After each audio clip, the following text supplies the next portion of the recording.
I always thought that about you when you first started doing your YouTube show. I'm like, the amount of money and time and effort involved in this is like above and beyond what most people are willing to do. Yep. And it's way more than a traditional television network would ever do, because a traditional television network would look at the upside. They would look at the money, and they would go, we're going to spend X amount of money to make it this much better, but if we just take it down a couple of notches, we save 80%. Yeah. And they would do that. But you're like, can we make it even cooler? Let's put all the money back into the show, Exactly. which is very risky, man. Because not just very risky, it's just you have great foresight. Like, you really see the big picture of it. Obviously, you have the #1 show in the world. Like, you have the most watched show on Earth. You know, your YouTube show is the most watched show on planet Earth.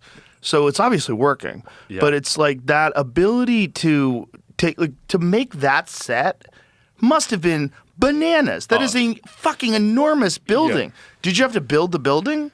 No, so that's in Toronto, but it's basically an airport hangar. I mean, we spent months trying to figure out how we could make this. That also is like 1,000 trap doors, because every single one of those, the trap doors open when they get eliminated. So that set alone was like $15 million. I mean, it was crazy. Oh my God. And thousands of people's time and stuff like that. It's actually, where we film Beast Games, is actually a pretty big deal because it creates so many local jobs for people. So, I'm sure. Yeah, like there, it was like pretty wild. Every time Can you say where you film it, or you keep it under wraps? That one was Toronto, Canada. Okay, yeah. cool. And every time I'd walk around on set, people were loving it, because even though we filmed for 30 days, there's months leading up to it and months after. Sure. So it gives people like consistent work for 6 months, whereas like before they're going project to project every week. But yeah, back on the going above and beyond, that's kind of my whole thing is like, why make content that isn't great? And we just ask ourselves, how do we make the best content possible, as opposed to, how do we make the most money possible? And when you just shockingly going with that approach, you just kind of make a lot of money.